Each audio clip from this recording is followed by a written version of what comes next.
Mission Motorsport's been offering servicemen and women in need the chance to try this or this for nearly 10 years. But from this humble headquarters at Wantage in Oxfordshire, the charity continues to offer so much more than rides in fast cars. Founder and CEO, former Army officer James Cameron, says COVID has changed the way they've had to do business over the past 18 months, but they certainly haven't stood still. We'd launched an initiative into the automotive industry in 2019 called Mission Automotive, all about putting people into jobs and making the commercial case to companies why employing service leavers, veterans and their families made good commercial sense to companies. And we had really a year of clear running, and then of course the world changed in March last year when COVID struck. But like anything else, sort of for the military is things never go to plan. So you look at what you can change and what influence you can have. And we really lent into helping out other charities who were very much in the forefront of the fight against COVID. So we helped car companies deploy fleets of vehicles in support of Op React and the national mobilisation of veterans. And we encouraged lots of people to get out there and volunteer, whether it was in their own homes, in their own communities, or in the broader sort of fight against COVID. The broader emphasis might have altered in these unusual times, but the three-pronged mission statement of the charity remains the same. When the charity was formed on the 1st of March 2012, it was very much focused though on recovery, and that race, retrain, recover piece is focused around sport, training and vocation, and ultimately using sport in order to be able to help people in their own recovery journey. And whether that's giving someone a reason to get out of bed in the morning or giving them a job so that they can support their families, that's always very much kind of been our focus, and it's held true to this day.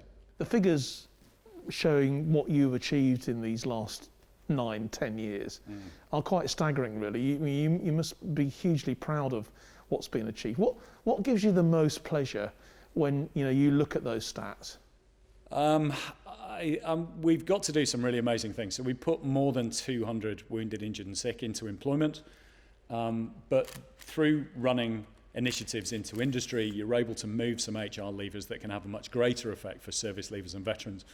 We know that thanks to our initiative, we've been able to put more than 2,000 people into work, particularly since 2015 and since the first Invictus Games really focused the world on the plight of service leavers and veterans to be able to help them. And that's really cool, but it's the little victories, I think, that still really drive us along. Next door here in our training wing, you've got people who are training to join the automotive industry. And its successes, 2 people into employment yesterday with Morgan Motor Company in Malvern, making amazing, wonderful, very British motor cars. And then today, just connections with where people live, what their interests are, and companies who are in really exciting expansion at the moment. There is some wonderful change that's happening in industry, and it's our job to join up people who need that inspiration with industry that desperately needs people of quality, and that's really where we excel. The work of the charity is becoming more important as the motor industry itself goes through massive changes with the drive for electric vehicles. James Cameron believes the skills military personnel have will be much sought after, especially with the growing list of companies signing the Armed Forces Covenant. High voltage for civilians, everything over 50 volts.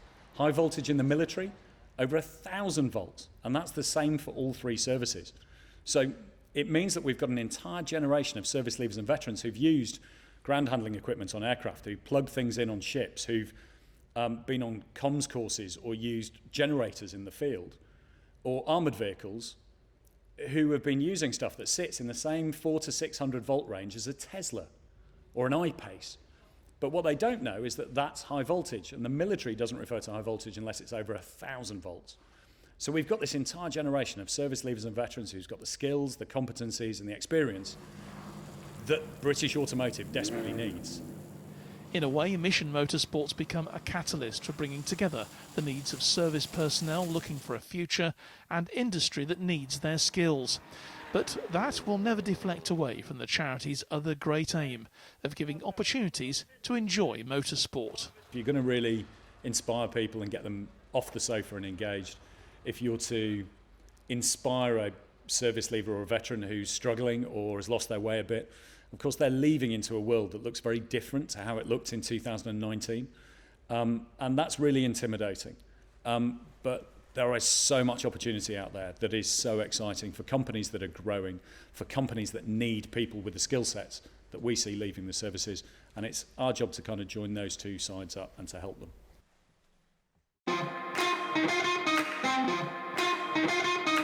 Thanks for watching. Don't forget to like and subscribe for more videos like this.